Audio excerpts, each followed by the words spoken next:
이 사냥개가 호랑이를 잡았다는 기사가 미국 워싱턴주 지역신문에 난 적이 있습니다. 이 워싱턴주와 캐나다 국경 지역에 사는 김강동만 집사님은 사냥을 자주 하시는데 어느 날 사냥개 2마리를 데리고 스노우카를 타고 이동하고 있었어요. 이동하고 있는데 갑자기 사냥개 2마리가 어디를 쫓아갑니다. 쫓아가가지고 막 짖는 소리가 들려요. 그래서 뒤따라 가보고 깜짝 놀랐습니다. 보니까 나무 꼭대기에 집채만한 호랑이가 거기 있고 밑을 내려다보고 있고 사냥개가 호랑이를 향해서 계속 짖는 거예요. 그때 이분이 총을 겨누어서 손가락을 땅 치니까 그 호랑이가 피를 철철 흘리면서 땅에 떨어졌습니다. 보통 사냥개는 호랑이 앞에서 오금을 못 추리거든요. 꼼짝 못 하는데 어떻게 그렇게 사냥개가 호랑이 앞에서 그렇게 짖고 그렇게 사냥개를 그렇게 했을까요?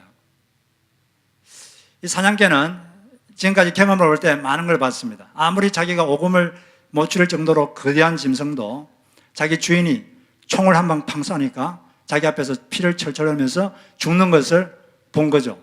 그러니까 그 마음속에 이런 확신이 있었습니다. 이런 확신이 있었어요. 내 뒤에는 주인이 있다. 내 주인이 손가락만 까딱하면 쓰러지지 않을 것이 없다. 이런 마음의 확신이 있기 때문에 호랑이한테도 달려들은 것입니다. 다윗이 모든 사람이 무서워하는 골리앗을 향해서 어떻게 달려갈 수 있었을까요? 자기보다 몸이 2배나 큰데 어떻게 달려갈 수 있을까요? 다윗 마음속에 이런 확신이 있었죠. 내 뒤에는 주인이 계시다. 그분이 손가락만 까딱하면 골리앗이 아니라 골리앗 할아버지라도 쓰러질 수밖에 없다. 이런 확신이 있었기 때문에 이 골리앗을 향해서 달려간 줄로 믿습니다.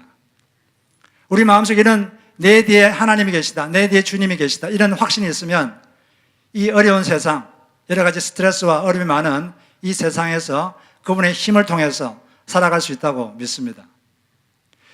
이 세상은 너무나 아픔이 많습니다. 아픈 사람이 많아요. 아프다고 나쁜 게 아닙니다.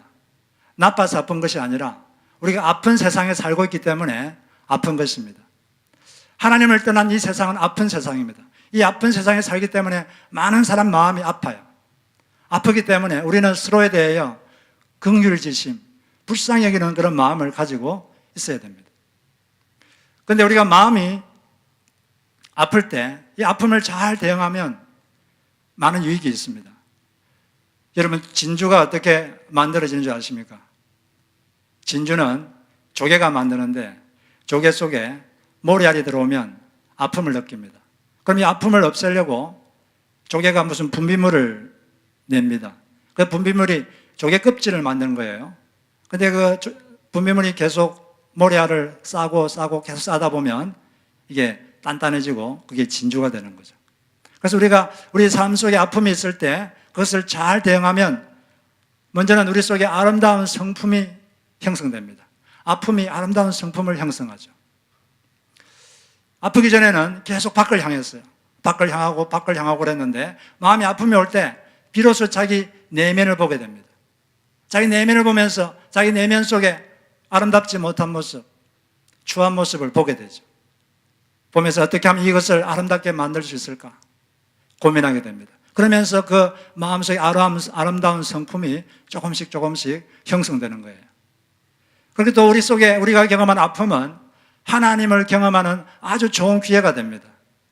사람은 자기가 해결할 수 있는 문제가 오기 전에는 자기 밖의 존재를, 자기보다 더 큰 존재를 간절하게 바라지 않습니다.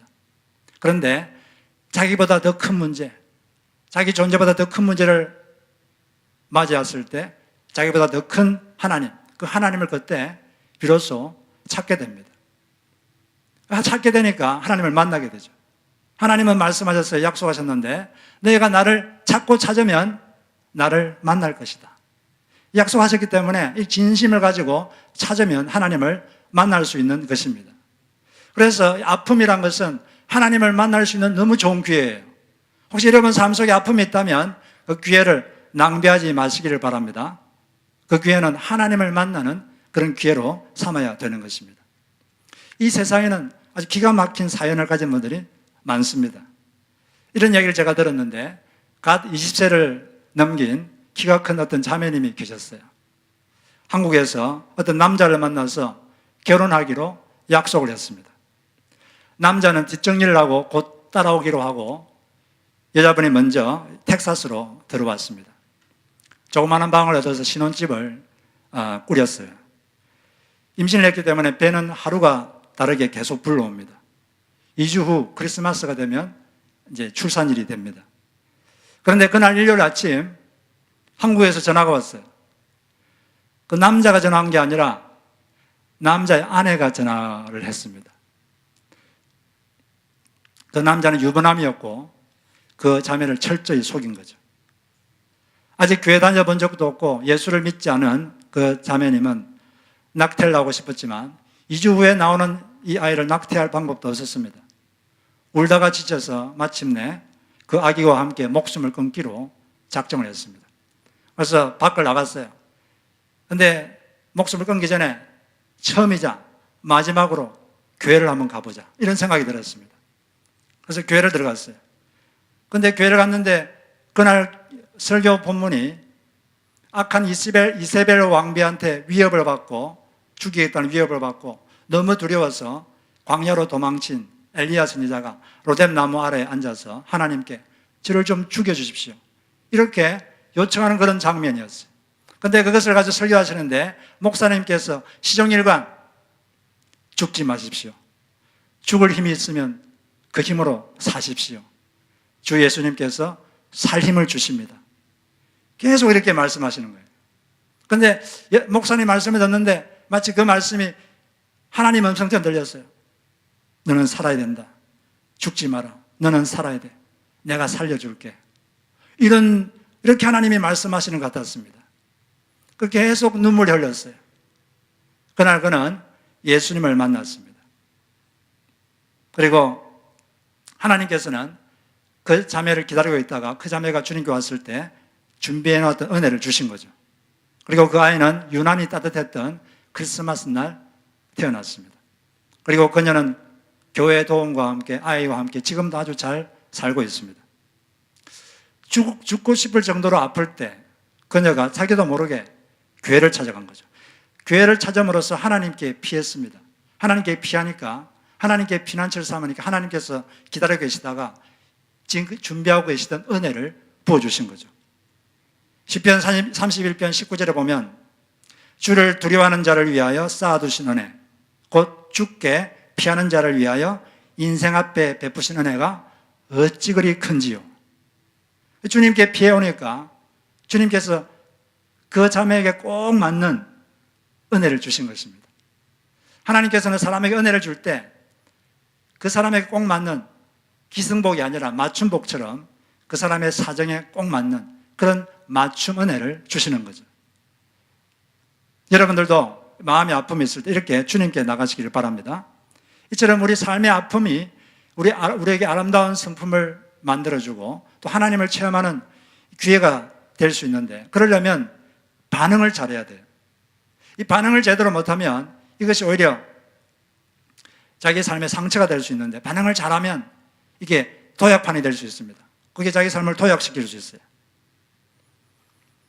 다윗도 아주 아픔이 많았던 사람입니다. 삶의 어려움이 아주 많았고 역경이 많았던 사람인데 오늘 우리가 읽은 이 이야기는 그 다윗의 아픔 중에서도 가장 괴로웠던 그런 때를 기록하고 있어요. 사실은 새벽에 오기 전에 가장 어둡고 추운데 이 사건 뒤에 며칠 뒤에 사실 다윗은 왕이 됩니다. 지금까지 사울 왕에게 쫓겨다녔는데 12, 14년 동안 쫓겨다니다가 드디어 왕이 돼요. 그런데 그 며칠 전에 이렇게 가장 아프고 힘든 사건이 일어난 거죠. 그때 어떤 일이 있었냐면 너무나 다윗이 고통스러워서 4절에 보니까 다윗과 그와 함께한 백성이 울 기력이 없도록 소리를 높여 울었더라. 다윗은 용사 중의 용사입니다. 그리고 같이 있었던 600명의 부하들은 아주 건장한 남자들이에요. 그런데 이 건장한 남자들이 울 기력이 없도록 울 정도로 그렇게 고통스러운 사건입니다. 이 사건이 있을 때 다윗은 그 당시 이스라엘 왕이었던 사울 왕의 지명수배를 당하고 있었어요.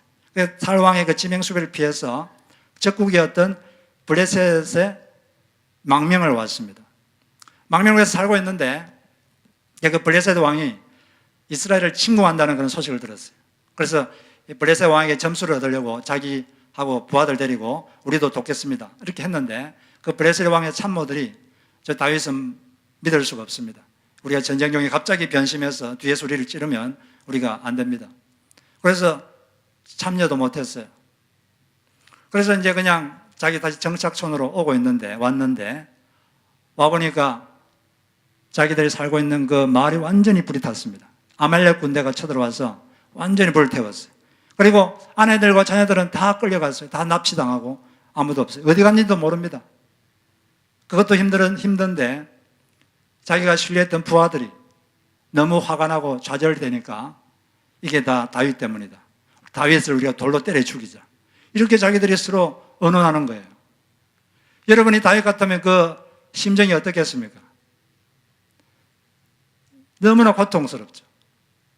크게 다급하였더라. 이런 지금 상황입니다. 이때 다윗이 어떤 식으로 반응하는지 그걸 보면서 우리도 살다 보면 이렇게 인생의 아픔이 올 때가 있는데 이때 어떻게 우리가 반응하면 좋을지 그걸 알아보도록 하겠습니다. 먼저는 하나님이 늘 곁에 따라다닌다는 사실을 믿고 용기를 내야 됩니다. 6절에 보니까 다윗이 크게 다급하였으나 그가 여호와를 힘입어 용기를 얻었다 이렇게 되어 있어요. 이 다급했다 이 말은 히브리어로 야짜라는 단어인데 이 말은 고통을 당하다 그런 말이에요. 그러니까 크게 다급했다 이 말은 큰 고통을 받았다. 그런데 다윗이 여호와를 힘입어 용기를 얻었다 이렇게 되어 있어요. 다윗이 어떻게 용기를 얻었을까요? 어떻게 힘을 다시 가졌을까요? 그때 하나님이 갑자기 나타났을까요? 뭐 그런 건 아니죠. 하나님이 나타난 것도 아니고 또 하늘에서 갑자기 하나님이 무슨 음성이 들린 것도 아닙니다. 그런 기록이 없어요. 그런데 다윗은 하나님을 힘입어 용기를 얻었더라 이렇게 되어 있습니다. 어떻게 용기를 얻었느냐? 다윗은 지금까지 자기가 경험한 하나님을 생각해 보았습니다. 그럴 때 그 현장에서 이런 생각이 갑자기 들었어요. 지금 이 순간에도 하나님이 내 곁에 계신다. 지금 이 순간에도 하나님이 나를 돕기 위해서 내 곁에 계신다. 이 생각이 갑자기 확 들어왔습니다. 그 생각이 확 들어왔고 그 생각을 받아들였습니다. 그 순간 마음에 힘이 확 생겼어요. 사람이 영계와 연결되는 방법이 있습니다. 영계와 연결되는 방법이 여러 가지 있는데 그 중에 하나가 영계와 연결되는 방법은 생각입니다. 사람이 생각을 할 때 영계와 연결됩니다. 그러면 어떤 영계와 연결되느냐? 이것은 어떤 생각을 하느냐? 그에 따라서 결정이 됩니다.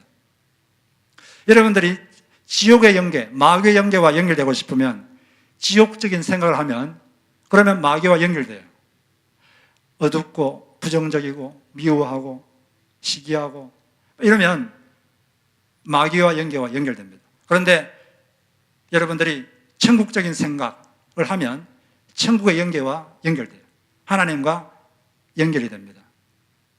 여러분 마귀가 가룟 유다를 자기와 연결시키기 위해서 가룟 유다에게 뭘 하신지 아십니까? 가룟 유다에게 생각을 넣었어요. 생각을 탁 넣었는데 어떤 생각? 예수를 죽여라. 그 생각을 넣었는데 가룟 유다가 그 생각을 탁 받아들였어요. 받아들이는 순간 가룟 유다는 마귀와 탁 연결됐습니다. 연결돼서 마귀의 기운이 그에게 흘러들어갔죠. 그때부터 가룟 유다는 마귀의 도구가 돼서 마귀의 뜻을 이루는 도구가 된 거죠. 그래서 우리가 하나님과 연결되려면 생각을 잘해야 돼요. 이 생각은 영적인 것입니다. 생각을 잘해야 돼요. 함부로 생각하면 안 됩니다. 그래서 그때 다윗은 생각했죠. 그렇다. 이 상황에도 하나님은 나를 떠나지 않으시고 이 상황에도 하나님은 나와 함께 하신다. 나를 돕기 위해서 내 곁에 계신다. 이런 생각을 했고 그 생각을 받아들였습니다.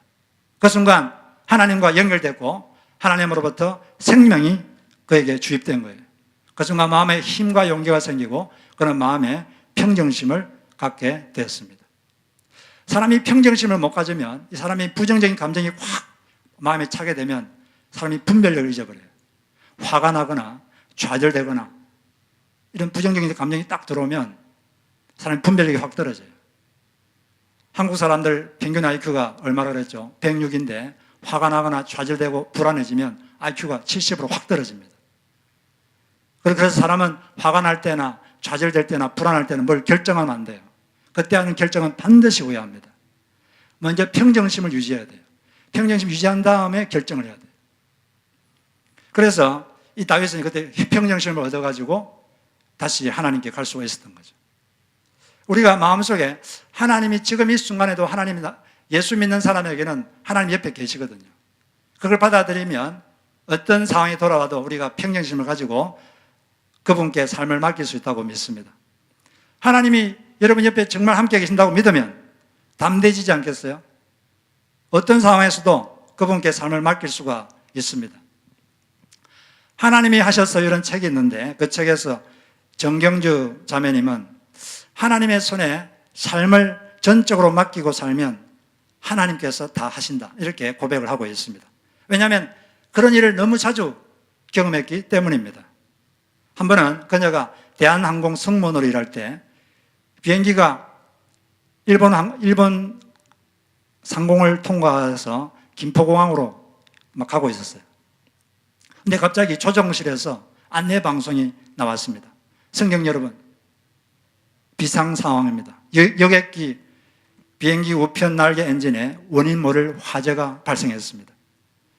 속히 승무원과 승객 전원께서는 비상 착륙 준비를 하시고 착석하셔서 안전벨트를 매시기 바랍니다. 이런 안내 방송이 흘러 들어왔어요.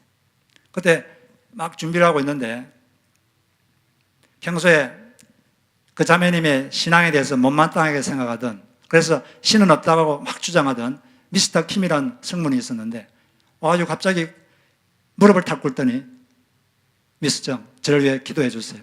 저를 위해 기도해 주세요. 그러는 거예요. 그래서 같이 막 기도를 했습니다. 하나님 안전을 지켜달라고 막 기도를 하고 간절하게 기도하고서 아멘 했는데 또 조정실에서 안내 방송이 들어왔어요. 성경 여러분 안심하십시오. 무슨 영문인지는 모르지만 비행기 오른쪽 날개 엔진의 불이 꺼져버렸습니다. 그러면 여러분들은 안전하게 김포공항에 도착하게 되겠습니다. 그렇게 방송이 나왔어요. 그때 지금까지 불안해가지고 있던 승객들이 환호성을 지르면서 손뼉을 막 치고 그랬어요. 근데 그때 이 미스터 킴은 여전히 무릎을 꿇고 눈물을 흘리고 그렇게 있었다고 합니다. 그때 이 하나님의 어떤 기도의 능력을 본 거죠. 근데 이때 왜 그분이 이렇게 담대할 수 있었느냐? 그분은 내 곁에 하나님이 항상 계신다. 그렇기 때문에 그의 삶을 그분께 맡길 수 있었고 마음의 담대함을 가질 수 있게 된 것입니다. 하나님은 어떤 문제보다 크십니다. 만약 그분이 우리 옆에 계시다면 여러분들이 담대할 수 있다고 믿습니다. 문제는 하나님이 눈에 안 보인다는 게 문제예요. 보이면 얼마나 좋겠어요. 보이는 분이 하나님 옆에 계시면 얼마나 마음이 좋겠어요. 어떤 우리 교회 자매님이 꿈을 꿨는데 그때 꿈속에서 이런 질문을 받았어요. 당신은 언제 가장 행복합니까? 그때 이분이 꿈속에서 이렇게 답을 했다고 합니다. 하나님이 내 곁에 계실 때가 가장 행복합니다. 그렇지 않습니까? 여러분이 만약에 예수님이 보이는 존재로 옆에 계시면 얼마나 행복하고 얼마나 좋을까요? 근데 보이지 않는 그분을 보이는 분처럼 우리가 믿는 게 믿음이죠. 모세는 그랬어요. 모세는 히브리서 11장 27절에 보면 믿음으로 애굽을 떠나 왕의 노함을 무서워하지 아니하고 곧 보이지 아니하는 자를 보이는 자같이 하여 참았으며, 보이지 않는 하나님을 보이는 분처럼 그렇게 믿었을 때 모세는 많은 어려움들을 겪어낼 수가 있게 되었습니다. 하나님은 이사야서 41장 10절에서 약속했어요. 우리가 같이 주보에 있는데 같이 한번 읽어봅시다. 이사야서 41장 10절. 자, 시작. 두려워하지 말라. 내가 너와 함께 함이라. 놀라지 말라. 나는 내 하나님이 됨이니라. 내가 너를 굳세게 하리라. 참으로 너를 도와주리라. 참으로 너를 오른손으로 너를 붙들리라. 이 말씀을 정말로 여러분 믿으시기 바랍니다. 이 말 정말 믿으시면, 하나님이 곁에 계시는 걸 믿으면 예수님 말씀처럼 너는 마음에 근심하지 말라. 하나님을 믿으니 또 나를 믿으라. 그렇게 함으로써 마음에 담대함과 평정심을 갖기를 바랍니다. 근데 이처럼 하나님이 우리에게 가까이 하는 축복을 얻으려면, 함께하는 걸 얻으려면 예수님을 믿어야 돼요. 예수님을 안 믿으면 그분과 아무 관계가 없습니다. 그래서 여러분들 예수님 안 믿으면 여러분들이 예수를 믿음으로써 하나님과 관계를 트시고, 다음 믿으시는 분들은 더 하나님과 관계를 가까이 하시길 바랍니다. 그 다음에 두 번째로 다윗은 어떻게 했느냐? 두 번째로 내적 음성과 만남을 통해 인도하시는 하나님의 인도하심을 구했습니다. 우리 삶에서 어떤 아픔이 있을 때 우리도 내적 음성과 만남을 통해서 인도하시는 하나님의 인도하심을 구해야 돼요. 다윗은 그래서 하나님이 함께 하신다는 인식을 통해서, 그 생각을 통해서 마음의 평정심을 가졌습니다. 그래서 즉각 하나님께, 하나님 제가 다음 단계로 어떻게 해야 됩니까? 하나님께 질문했어요. 에봇을 가져오라 그랬어요. 에봇이 뭐냐면 제사장들이 입는 옷입니다. 그 옷에 보면 제비뽑기를 할 수 있도록 이 우림과 둠밈이라는 것이 에봇에 들어있어요. 에봇이 대제사장이 입는 겉옷인데 거기에 흉패가 있습니다. 그게 주사위 같이 돌멩이나 금속으로 만든 주사위 둘이 있어요. 이름이 우림 둠밈인데, 기도를 하고 이렇게 뽑으면은 하나는 yes, 하나는 no 이렇게 해서 하나님이 그런 식으로 커뮤니케이션 할 때가 있었어요. 그래서 다윗이 그렇게 물어봤어요. 하나님, 지금 우리가 아멜렉 군대를 쫓아가면 따라잡을 수 있겠습니까? 그러니까 주님께서 따라가라. 잡을 수 있다. 모든 것을 해보러 갈 것이다. 그래서 막 죽여갔어요. 물론 구약시대 때는 이렇게 제비뽑기나 이런 방법으로 커뮤니케이션을 하신 적도 있지만, 신약시대 때는 예수를 믿으면 하나님의 영이 여러분 안에 들어오십니다. 들어오셔서 그분이 어떻게 하시느냐? 내적 음성을 주십니다. 내적 음성은 뭐냐면 여러분 속에 생각을 심어주는 거예요. 갑자기 어떤 생각이 확 들어옵니다. 그런데 생각이 들어오는데 그냥 들어오지 않고 평안과 해방감과 함께 어떤 생각이 갑자기 확 떠올라요. 그게 하나님의 음성입니다. 그게 성령님이 주시는 내적 음성이죠. 여러분들이 기도 중이나 예배 중이나 또 말씀 묵상할 때 그때 평안과 해방감과 함께 갑자기 마음속에 떠오르는 생각, 그게 주의하셔야 돼요. 그걸 가지고 여러분 인도를 받게 되는 것입니다. 그래서 이제 하나님께서 가라고 했기 때문에 부하들과 함께 막 말을 갈려 쫓아갔어요. 근데 그 쫓아갈 때 여러분, 다윗이 어디로 가야 된다고 알았겠습니까? 몰랐겠습니까? 아멜렉 군대가 벌써 갔는데 어디로 갔는지 알았겠어요? 몰랐겠어요? 대충 추측은 하겠지만 정확하게 모르겠죠. 어디로 갔는지. 그런데 가고 있는데 이집트 소년이 한 명 거기 버려져 있습니다. 알아보니까 원래 아멜렉 군대 노예였는데 병이 들었기 때문에 3일 전에 버리고 간 거예요.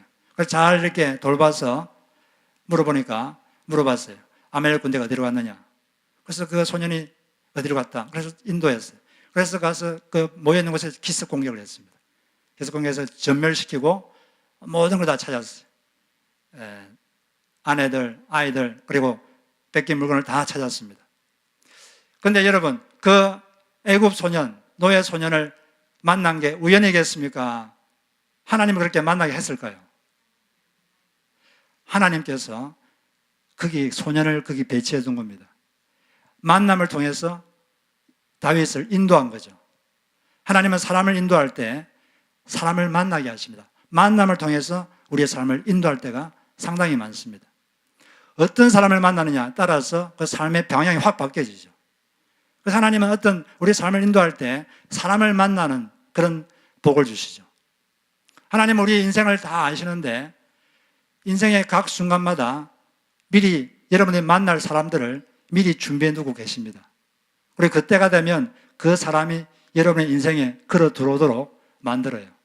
만나게 하시죠. 만남으로서 그 만남을 통해서 하나님께서 삶을 인도해 가시는 것입니다.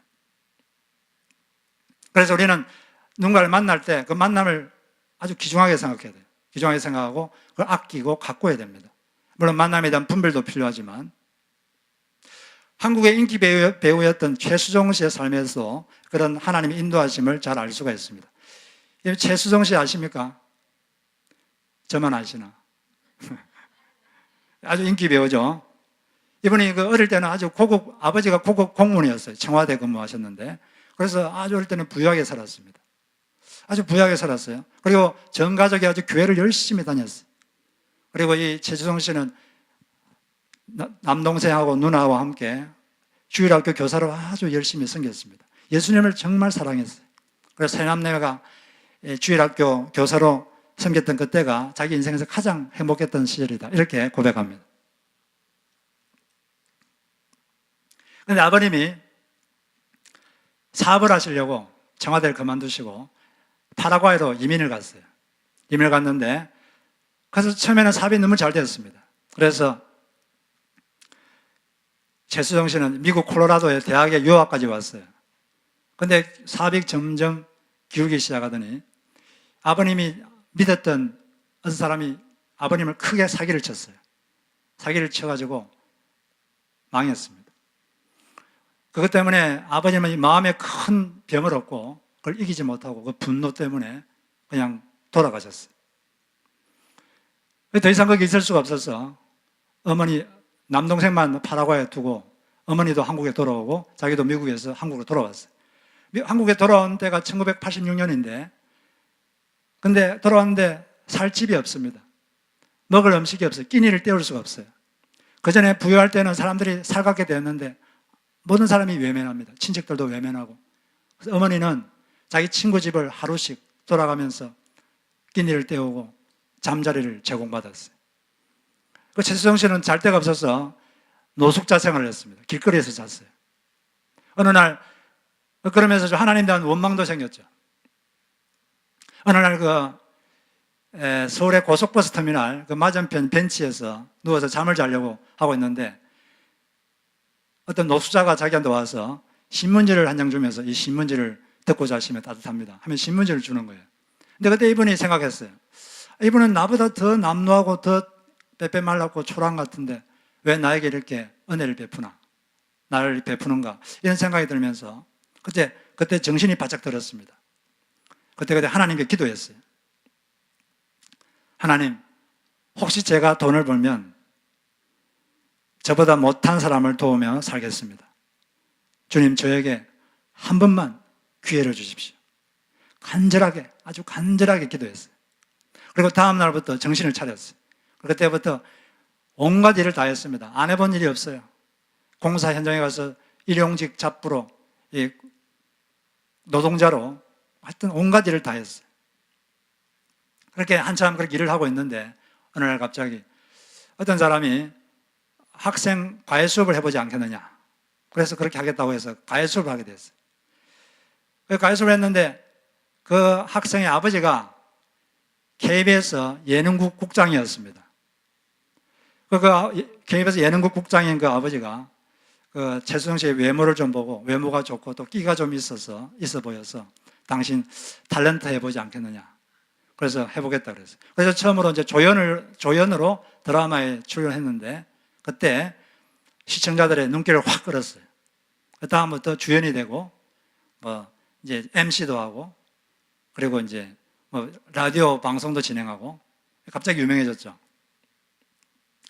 근데 이분은 유명해진 다음부터 교만해진 게 아니라 그때 벤치에서 하나님께 한 약속을 지켰습니다. 그때부터 전 세계를 다니면서 가난한 사람들 그리고 학대받는 아이들 그 아이들을 위해서 지금도 365일 아주 열심히 자기보다 못한 사람들을 섬기며 살고 있어요. 이 최수정 씨가 그때 아주 인생의 죽음과도 같은 어두운 시절을 겪었습니다. 근데 하나님이 그 시간이 필요하니까 아마 그 기간을 통과하게 하신 것 같아요. 사람이 어떤 어려움 없이 그냥 성공하면 금방 교만해지거든요. 교만하면 하나님은 그 사람을 쓸 수가 없습니다. 그렇지만 그렇게 어느 정도 역경을 통과한 다음에 때가 되니까 하나님께서 준비하고 있던 사람을 그 사람의 인생에 걸어 들어오게 하신 것이죠. 그 만남을 통해서 하나님은 그분의 삶을 인도하신 것입니다. 이런 신적 만남, 디바인 신적 만남이 우리 삶에 많아요. 여러분들은 사람을 만날 때 그걸 함부로 대하지 마십시오. 하나님께서 어떤 목적이 있어서 여러분을 인도하시려고 만남을 주신 것입니다. 그 만남을 아주 귀중하게 생각해야 돼요. 그리고 그 만남을 가꾸고 돌봐야 됩니다. 물론 만남에 대한 분별도 물론 필요합니다. 하나님 주신 만남을 분별하셔서 그 만남을 잘 가꾸어서 하나님 인도를 받으시기를 바랍니다. 여러분들 오늘 저희 교회에 오게 된 것도 이 하나님의 인도하심입니다. 누굴 만나서 하나님 인도하기 위한 거예요. 이 교회에 오셔서 여러분들이 좋은 사람을 만나기 위한 것이고, 무엇보다도 가장 먼저 만나야 될 분이 계신데 예수 그리스도, 이분을 만나도록 하기 위해서 여기 오게 한 것입니다. 이 사람이 예수님을 믿는 것을 베드로전서 2장 25절에는 영혼의 목자에게 돌아간다, 이런 표현을 씁니다. 베드로전서 2장 25절 보면 너희가 전에는 양과 같이 길을 잃었더니 이제는 너희 영혼의 목자와 감독 되신 이에게로 돌아왔느니라. 사람이 예수를 만나기 전에는 다 길 잃은 양입니다. 양이 가장 자주 빠지는 문제가 뭐냐면 길을 잃는다는 거예요. 길을 잃어버린다는 겁니다. 왜냐하면 양은 아주 시력이 나쁩니다. 양은 사람 기준으로 하면 시력이 마이너스 디옵터 10이에요. 그러면 1m 앞도 잘 안 보여요. 그러니까 이 양은 누가 인도하지 않으면 금방 길을 잃어버려요. 근데 또 양은 또 어떤 특징이냐면 고집이 셉니다. 아주 똥고집이에요. 한번 가기 시작하면 끝까지 갑니다. 중간에 좀 가다가 이게 아니지 하고 방향을 좀 틀만도 한데 한번 가기 시작하면 계속 가요. 그냥 고집이 엄청나게 세요. 그래가지고 낭떠러지에 떨어지고 가시밭에 들어가고 그러죠. 그렇기 때문에 여러분, 양에게 제일 필요한 존재가 누굴까요? 예, 목자, 인도자. 인도해 줄 사람이 양에게는 필요합니다. 예수님께서 자기를 어떻게 소개하셨죠? 예수님은 말하기를 나는 선한 목자다. 좋은 목자라는 거죠. 좋은 목자라는 것은 유능한 목자고 또 정이 많은 목자다, 그런 말입니다. 예수님께서 자기를 목자라고 말씀하신 것은 내 양이 되면 그 양을 내가 반드시 인도한다, 그런 결단을 말하고 있는 거예요. 그분은 목자이기 때문에 내가 목자라고 한 말은 나는 반드시 너희들의 삶을 인도하고야 말겠다, 그 마음을 그렇게 표현을 한 것입니다. 실제로 시편 23편에 보면 여호와는 나의 목자시다 이렇게 해놓고 쭉 목자가 하는 일을 나열하고 있는데 제일 많이 강조하고 제일 먼저 나오는 게 어떤 동사입니까? 인도하신다, 이런 동사죠. 2절 3절에 보면 그가 나를 푸른 풀밭에 누이시며 쉴만한 물가로 인도하시는도다. 인도하고 계신다. 풀과 물, 양에게 필요한 것을 이 공급되는 쪽으로 인도한다는 거예요. 그리고 3절은 내 영혼을 소생시키시고 자기 이름을 위하여 의의 길로 인도하고 계신다. 의의 길은 올바른 삶, 올바른 삶의 목적과 행실을 갖고 살도록 그렇게 인도하신다는 거죠. 하나님은 여러분들이 예수를 믿으면 그분의 양이 됩니다. 여러분들은 그때부터 예수님께서 여러분의 삶을 계속 평생 인도해 주십니다. 어떨 때는 알게 인도해 주시고 어떨 때는 모르게. 하나님은 숨어서 일하시거든요. 은밀한 데서 우리를 보고 계시고 은밀한 데서 우리 기도 들으시는 그분은 숨어서 우리를 인도할 때가 많습니다. 그걸 잘 몰라요. 근데 분명한 건 그분이 인도하고 있다는 거예요. 계속 이 땅에 인도하시다가 어디까지 인도하시느냐? 천국까지 인도해 가십니다. 여러분들이 예수를 믿으면, 만약 안 믿는 분이 계시면 예수님을 믿으세요. 그러면 그때부터 여러분들은 하나님이 여러분과 함께하는 그 축복, 함께 하셔서 돕는 축복을 받게 됩니다. 그리고 그분이 여러분들을 인도하는 그 축복을 받게 되는 거예요. 그런데 예수님께서는 여러분을 자기의 양으로 잡기 위해서, 받아들이기 위해서 먼저 관계를 먼저 트기 위해서 먼저 무슨 일을 하셨어요? 먼저 희생하신 거죠. 그래서 그분이 이 땅에 오셔서 여러분들이 지은 죄에 대한 대가를, 벌을 대신 받아주셨습니다. 그래서 어떻게 하면 예수님 양이 되느냐? 어떻게 하면 구원받느냐? 딱 한 가지. 예수님 구원받는 방법은 딱 한 가지입니다. 하나님은 이것으로 다 결정합니다. 예수님에 대해서 어떤 태도를 취하느냐? 예수님을 환영할 것인가? 배척할 것인가? 딱 요거 가지고 이 사람은 구원할 것인가 아닌가를 하나님은 판단하십니다. 다른 건 없어요. 이 하나님의 아들 예수님을 환영할 것인가 아니면 배척할 것인가, 요것으로 판단합니다. 예수님을 안 믿는 분이 계시면 예수님을 환영하십시오. 여러분은 그분을 환영해서 받아들이십시오. 그분을 여러분의 삶의 주인으로 그리고 구원자로 받아들이시기 바랍니다. 그리고 이미 믿고 계신 분이 계시면 이제 그분과 좀 더 관계를 가깝게 하세요. 좀 더 사이를 더 가깝게 하시고 더 좀 친하게 지내시기 바랍니다. 더 친하게 지내시면 그분이 함께 하시며 축복을 더 체험하게 될 것이고 그분의 인도하심의 능력을 더 깊게 체험하게 될 것입니다. 그런 여러분들 되시기를 주의 이름으로 축복합니다.